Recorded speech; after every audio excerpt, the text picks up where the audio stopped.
What is going on, New York Giants fans, New York Yankees fans? AGP of the Big Blue in the Bronx YouTube channel back again. Also, the Big Blue in the Bronx podcast. Thank you guys for coming out on Monday. To be honest, I did pre-record Tuesday's episode, so I didn't, properly, send out my, I would say, appreciation because I didn't know how that was going to go, at least the first episode. But I really had a fun time with the entertainer, Sean, Cop Hizzle, Luca. Obviously the call-ins with Keith and Sammy and Benny from Football Talk with Benny. He just hit 100 subscribers. He's only, I think, 13 years old. So if you guys haven't already, check him out. Maybe I'll put the link in the description or whatever. You guys need to check him out. He is very knowledgeable with football. But there, I obviously give my appreciation. In the next couple of weeks, I'll be having multiple guests on at least that part of the Big Blue in the Bronx YouTube channel. I do want to try to get something going Saturday for like a mock draft or an NFL talk because free agency tampering starts out on Monday. So I kind of want to get some predictions, some other thoughts other than just like myself. I want to invite content creators. I want to get their viewers used to me. Basically, I want to have fun as well, not just to talk NFL, but also be comedic in the same time. And, that's what the Boys in the Big Apple podcast is there for. But obviously that would be a little bit separate because it would be just another live stream. So I originally was not going to talk about these topics, but then I'm like, you know what? I really didn't properly address them, either in my tweets or either in something else. I did address it a little bit on Kush the Hub's Just Chillin', call-in podcast on Tuesday. And here's what I have to say about the Nate Solder restructuring. I talked about the Williams tag, but Nate Solder restructure. So it came to news, according to Dan Duggan, he feels that there is optimism about the Giants bringing back Nate Solder. Not just, cut right away. It's rather just, if they can restructure it, they will. And, I put out a video a couple of weeks ago because everyone was getting, gimpy and, all these feelings about Solder, coming back and, all the other feelings. And you have one side of the Giants fan base is like, cut him. And you have, just a small majority of the other Giants side of the fan base, or at least on Twitter and YouTube, saying, you know what, you could, save money with him. You could reduce his cap hit. But at the same time, you don't have to go out and get a veteran tackle. Nate Solder's there. So here are my thoughts. It probably hasn't changed much. Now, I do get a lot of Giants fans' logic when they talk about, you guys cut Zeitler and saved the money there, but you guys didn't, cut Solder and he hasn't played in a year. Well, there is logic to that, and I totally understand it. Kevin Zeitler, either way, in my opinion, with Leo coming back, at least, with them wanting to keep the defense together, I'm pretty sure, in my opinion, that they would have cut Zeitler, just either way. And the point about that is, obviously, in my opinion, they would have cut him either way.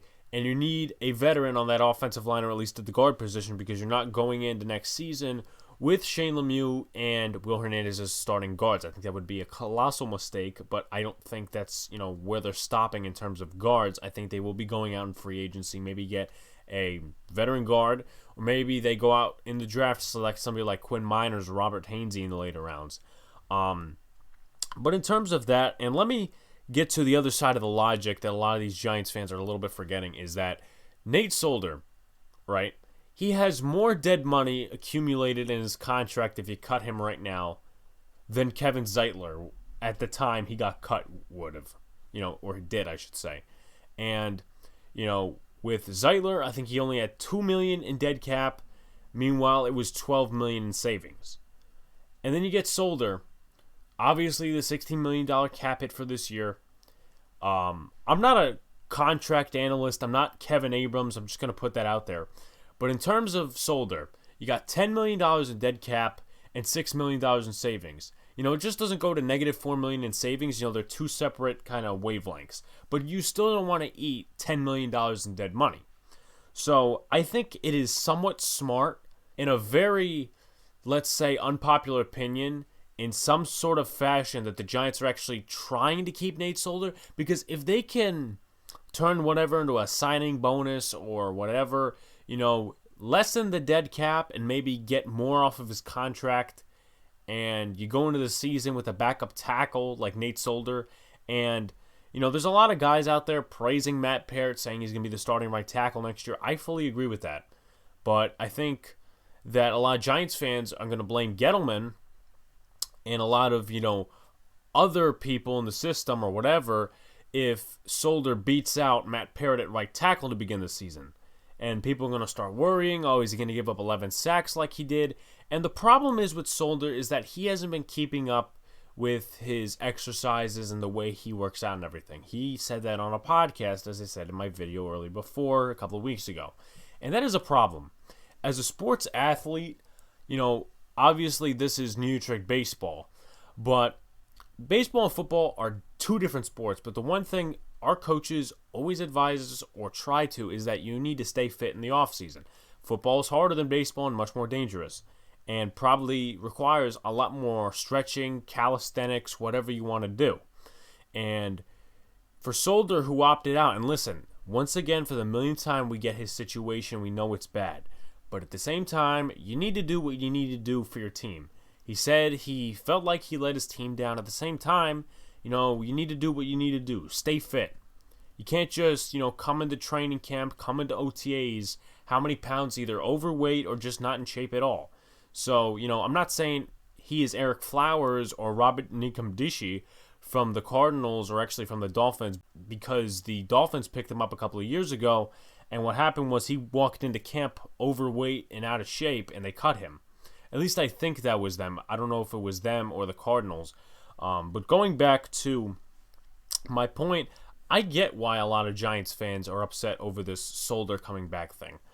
But to be honest with you, and there's a lot of people who still think Solder's a good tackle. There's a lot of people who actually think that Cameron Fleming's better than Nate Solder. I mean, to be honest with you, I don't watch film, so I'm not going to be, very significant in that standard.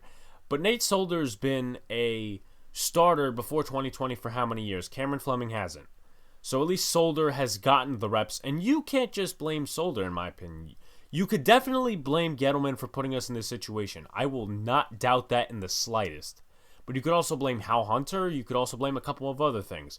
So I think that's just the minority of blame that the Giants fans don't put on other things regarding the Nate Solder situation. So let's get to the next thing, which is the Leonard Williams tag. And I said on Cush's podcast that I had this big fight, or at least big Twitter fight, with this guy named Big Blue United. He's known across Twitter to be an anti-Gettleman guy, and, there's obviously those guys on Twitter. And I said it, I'm not going to be that guy anymore who sits back and just mentions the person name, doesn't say it. That's not what I'm going to do anymore, because I feel that sometimes you need to actually have balls here on YouTube. You need to have balls on Twitter, or else you're not going to win anything, and you have to prove your point. So, essentially, the Giants tagged Leonard Williams. It's like $19 million in, the cap hit. And I was arguing with this guy, and he's like, that Giants fans are laughing at Dak's contract. They shouldn't be, because Leonard Williams is in the same situation. I said, no, you're wrong, because they're in two different situations, A. B, two different positions, buddy. Two different situations, two different positions, and two different time spans of signing extensions. Dak could have had an extension how many years ago before the market for a quarterback was $40 million a year? Let's be honest. Big Blue United doesn't want to admit that. I don't care. And I said it. How many years ago they could have extended him?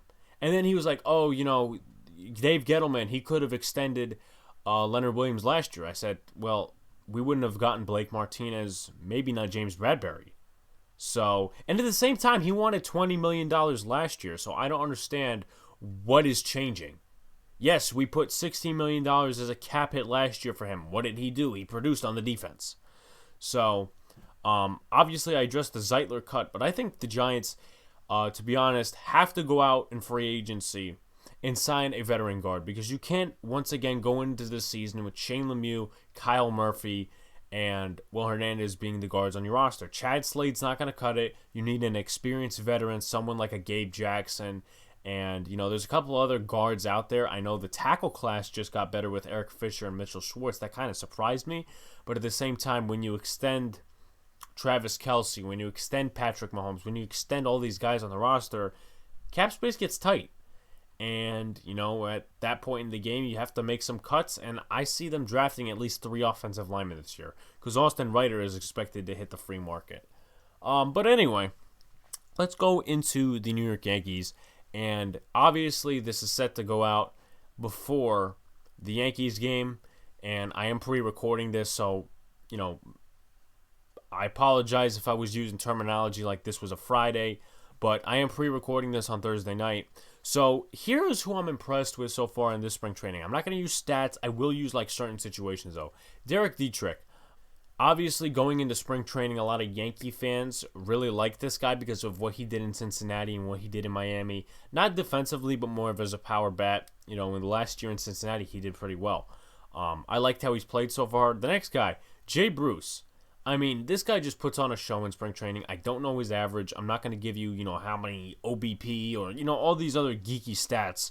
But he has done really well this spring training. I think he's hit 3 homers. He's made multiple defensive plays. And we're going to get into, obviously, you guys see the roster bubble candidates and Mike Tauchman and Miguel Andujar. And I will tell you guys how Jay Bruce's, kind of up and coming impacts their spots. So we'll get to that later. Giancarlo Stanton and Gary Sanchez both have impressed me. Sanchez, in the first 2 games, I really wasn't happy with him. I'm going to be honest there. But once he started hitting homers, and not just hitting homers, he started hitting singles. I'm like, you know what? This guy may just learn. But I'm going to keep my mouth shut because, sometimes when I do that, stuff happens. So the next guy, Deivi Garcia and Michael King. And both of them had a rocky start off. I know King had that, bad outing. I think it was the first game against the Toronto Blue Jays. He didn't have a good outing. But ever since then, to be honest, I was not a fan of the guy. I'm still not a fan of the guy. I'm still not sold on the guy. But, working his way, he saved that game, actually won that game against the Pirates. And I'm like, you know what? If he's useful, let him go on the roster and let him pitch well. But going back to Deivi Garcia, he had that huge blowout against the Phillies. And then I think it was the Detroit game or some other game that he had 3 strikeouts, and he pitched really well. So I'm excited to see Deivi Garcia. I kind of like him better than Michael King, even though they're kind of in 2 different situations, in my opinion. Because I think the Yankees do want to use him as, a Chad Green reliever, while Deivi Garcia is more of a starter. And, a lot of people have been talking, the Yankees are going to use 6 starters. Teams around the league are going to use 6 starters, which really, I get it, but I don't at the same time. But, this is baseball, and baseball is growing to the fastest extent. So another 2 guys that have impressed me out of the bullpen are Nick Nelson and Lucas Ludge, if I'm saying his name correctly. Nick Nelson, I've always liked the guy. Personally, I think he could be something in the bullpen this year, but I don't think he'll start out on the roster. Lucas Ludge has really surprised me. I mean, he hasn't pitched in the major leagues, I'm going to say, and I'm stretching this, since 2015 or 2017. And when he comes out and pitches like he has in spring training, I mean, yes, he does have the J-Happ number, but when he pitches like he has in spring training, and this is what a guy that's 30-some-odd years old, you could probably put him in place of a Luis Cessa, and he'll be fine. Spring training, you're facing 5 teams at least this year, compared to you'll be facing how many teams in the regular season. But Lucas Ludge, he may not be, a Chad Green or a Zach Britton. But while Britton may be out, and while Chapman may be out for the first couple of games due to suspension, Lucas Ludge could be the guy to at least go in there and, pitch an inning and just be a 6th to 7th inning guy. He could definitely be a guy, in my opinion, because he did pitch a combined no-hitter a couple of years ago. I think he could be a guy who kind of fits the thing of bullpen days. So if he pitches an inning or 2 out of there, I would be happy with him because, honestly, he's really impressed me this spring training. Jordan Montgomery and Jameson Taillon, another 2 guys that have impressed me. I don't know if Montgomery got off to a rocky start. If he didn't, I didn't really have high expectations coming into the spring training for him, to be honest with you, because I didn't really like his pitching last year. I kind of knew that he was going to be the 5th starter, but, he showed up in the last couple of games that he's, appeared in.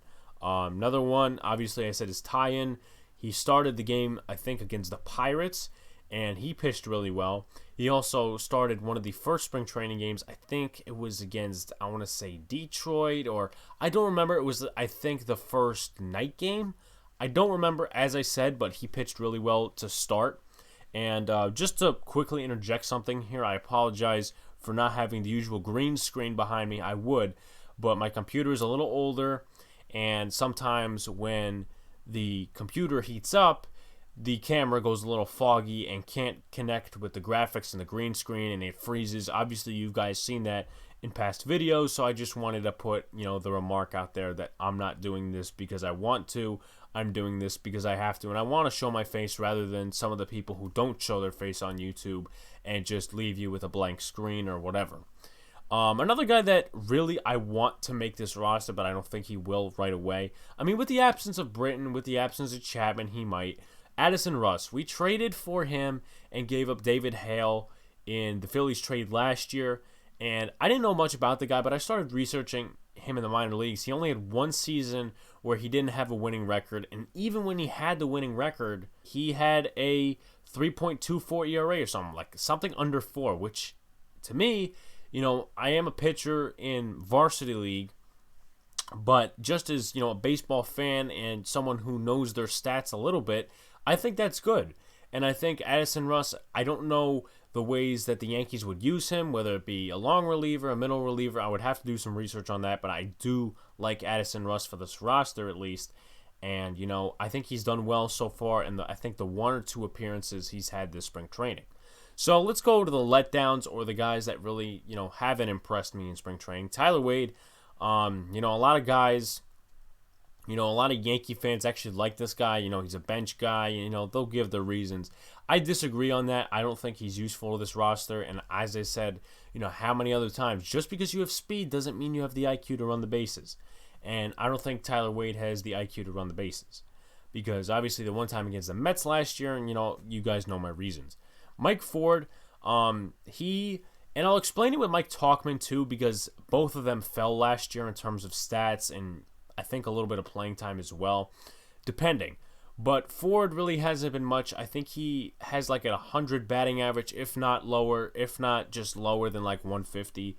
He's your power bat, but he hasn't been really impressing me the last 2 seasons, or at least season and a half because of spring training in 2020. But obviously I'll get to that with Mike Tauchman regarding the the playing time and what happened in 2020, or at least what I thought happened.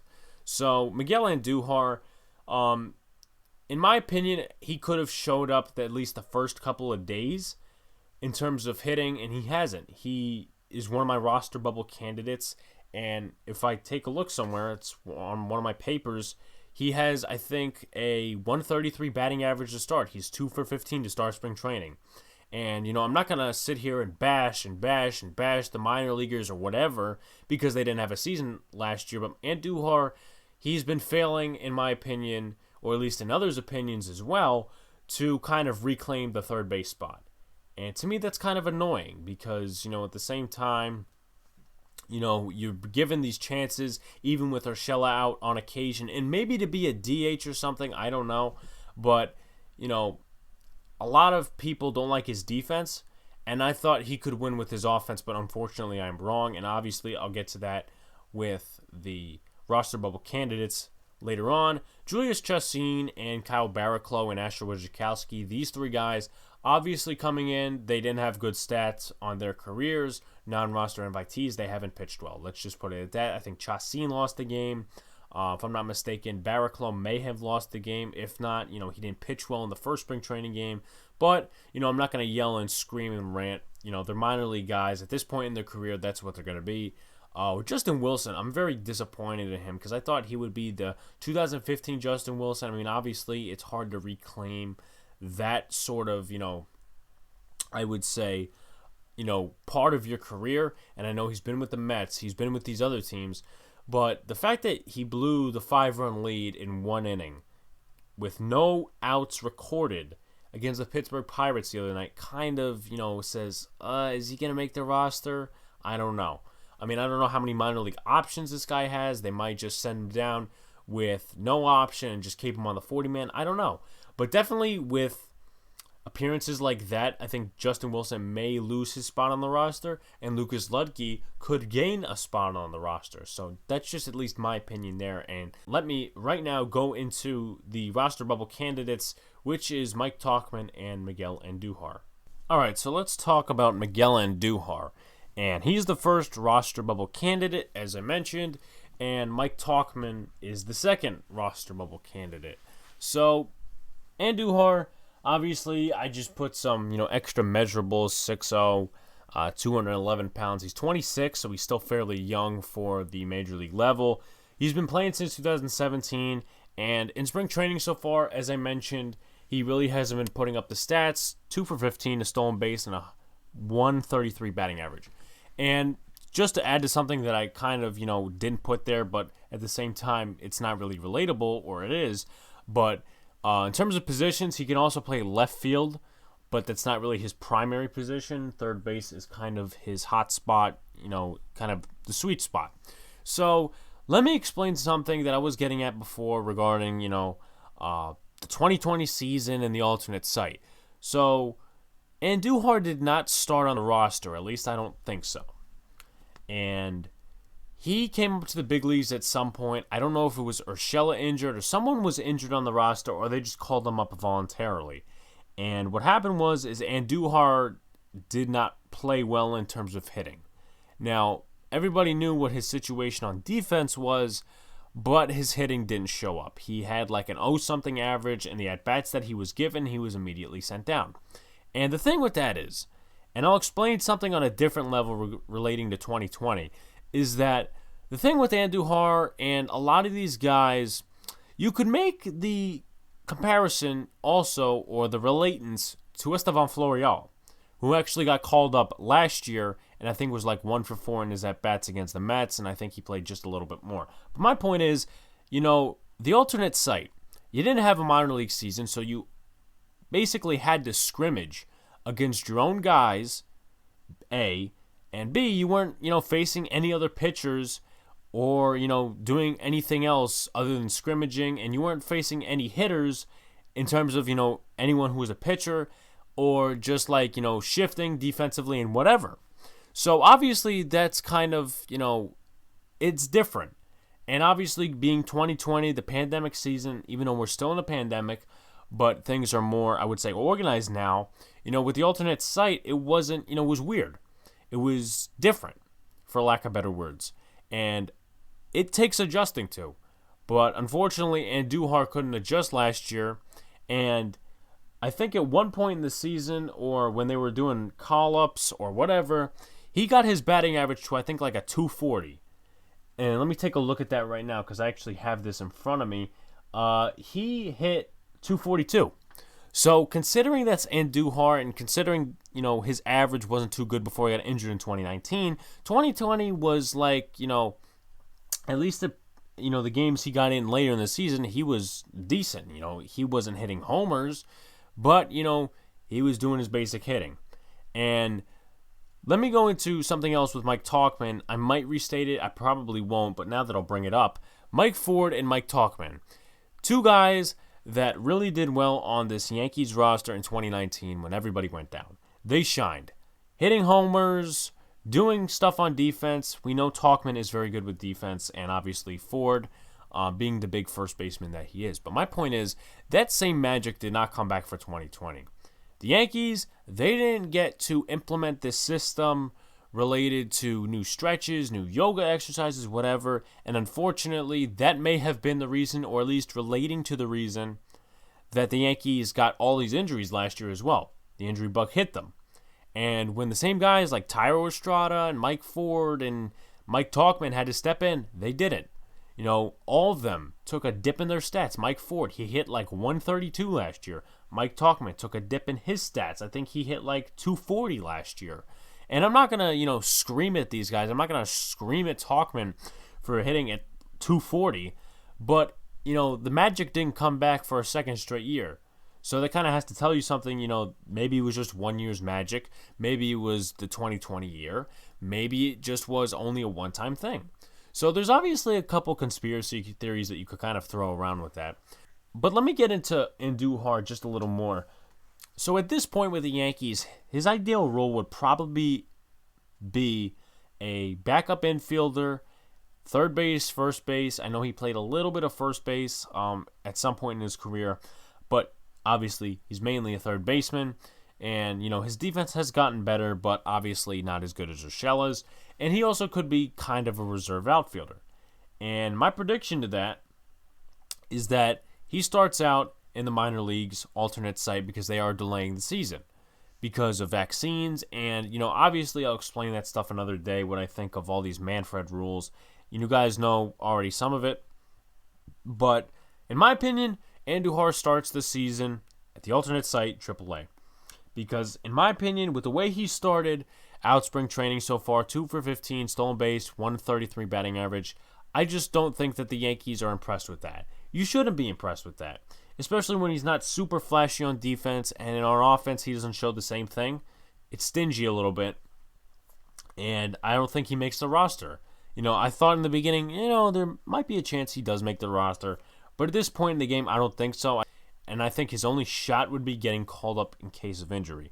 And my projection for the infield right now, just as like a little hint to what we'll be getting into towards the end of the month with new roster projections, is Derek Dietrich, Luke Voigt, Gio Urshela.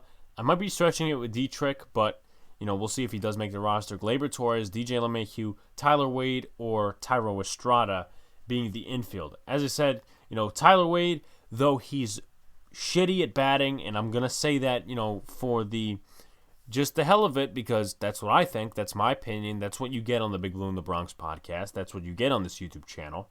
But I think his expendability, and he doesn't flash on defense, nor does he make any, particular errors either. Tyler Wade is expendable on the field. He can play some outfield, he could play all over the infield except for first base. Thairo Estrada, you could kind of make the same case, second base, third base, shortstop. And I'm pretty sure he actually played a little bit of outfield. I think he played right field last year, or it was the year before. I don't know. But in terms of that is basically the first roster bubble candidate for this series of roster bubble candidates, Miguel Andujar. Next up is Mike Tauchman. So my next roster bubble candidate is Mike Tauchman. And Tauchman is not a player I hate, and he's probably, just for me, a likable player. He plays the outfield. He 6'2", 220, 30 years old. He made his debut in 2017. He's 2 for 12 with a stolen base, 167 batting average so far. He did hit a homer this spring training. I want to say it was against the Blue Jays the first game. It probably was. And, maybe it's just my short memory loss or something like that. I don't know. But anyway, let's go into some stuff about Tauchman. Made his debut in 2017. Obviously, he had that big year, and I explained it earlier, what happened in 2020 and 2019, that basically the same magic wasn't there for Tauchman as it was in 2019. 2019, he had a career high in homers, 13 homers, 47 RBIs with a 277 batting average, and then you moved to 2020 where he didn't hit any homers, and I'm not, a homer guy that says, oh, you got to hit 70 homers a year. That's not what I'm saying. He didn't hit any homers in 2020, and then 14 RBIs with a 242 batting average. So here's some qualities for Tauchman. He plays all the outfield. He'll play right. He'll play left. He'll play center. That's very expendable for Tauchman. And he's very good defensively. He had a great first year with the Yankees, as I mentioned. He also had a sophomore slump with the Yankees.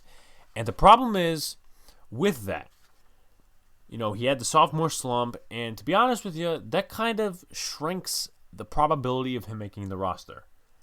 And you could say, oh, he hit a homer the first game. Yeah, that was the first game. And even if it wasn't the first game, that was one game. The Yankees might see it that way. I don't, because hitting homers is not necessarily everything. Sure, he's flashed in the field, a couple of times, whether it be last year or during spring training. But the Yankees have some younger options at the outfield positions. You have Jay Bruce, who is emerging. Sure, he may be as old or even older than Mike Tauchman, but the power he's been showing during spring training really excites me.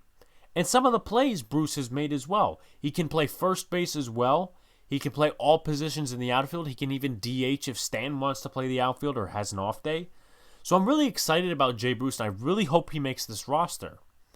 Also, for other competition, you have Brett Gardner, Clint Frazier, and Estevan Florial. Now, at this point in the game, every Yankee fan knows that Clint Frazier will be the starting left fielder. Now, with Brett Gardner and Estevan Florial, I don't know Gardner's average right now, but I think he is going to make a reserve outfielder. I don't think they're going to be, doing this minor league option thing. I don't think they're going to be sending him down. I think at this point, they're just going to take him as another outfielder. Estevan Florial, I don't think he'll start. Estevan Florial, I don't think it's wise to put him on the roster day one. I do think he needs to work on some things. I don't have the stats in front of me, but he's just typically, in my opinion, not ready for the major leagues yet. We were so excited about him many years ago, but I feel like his stock and his excitement and the fans' excitement for him has gone down ever since because, he didn't really show a lot in 2020 when he got called up. Obviously, the alternate site thing and everything else plays into that. So my projected outfield for the Yankees going into opening day on the opening day roster is Judge, Stanton, Frazier, Hicks, Bruce, and Gardner. Gardner, obviously, he can play all positions except for right field. I mean, he can play right field emergency situation, but he can play left and center.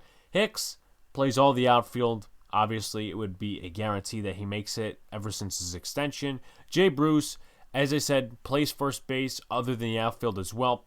Made a couple of defensive plays. And also, he's shown his power bat, and that's what the Yankees want. Clint Frazier, obviously, his time is coming, and his time is now. He is the starting left fielder. Stanton, DH in right field. And Judge, why wouldn't he make the roster? So that's pretty much it for roster bubble candidate number 2. The next one will probably be another bunch of 2 coming out next Friday, maybe even earlier. And that's pretty much it for this episode of the Big Blue in the Bronx podcast. Thank you guys for joining once again. Obviously, I apologize that this thing is not connecting with the computer once again, but I will be getting a new computer soon. Hopefully, the camera is, obviously connecting with it better. It's probably going to be like a Windows 10 computer or something like that.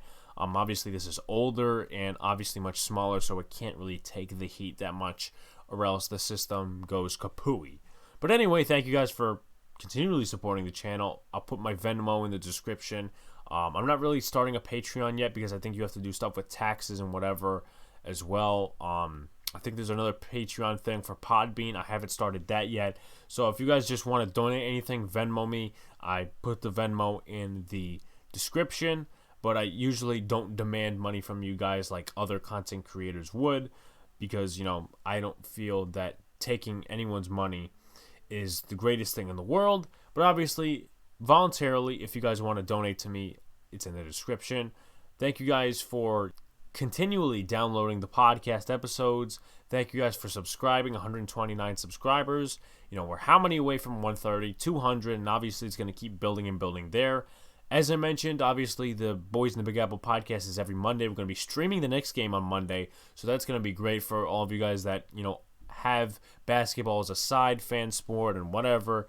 That doesn't mean we won't talk about free agency or MLB or any other topics, but obviously that is something to keep an eye out for. We won't have our TVs on because YouTube will be copywriting us in that case. But obviously, another Giants episode next Tuesday. Hopefully some action happens by then. Probably will. And then obviously next Friday is another roster bubble episode for the Yankees. Cutting closer to opening day. Also cutting closer to free agency by the day as well. Thank you guys for supporting.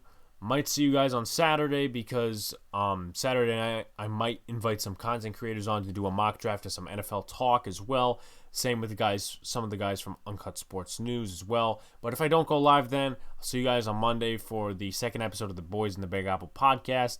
Thank you guys. Peace out.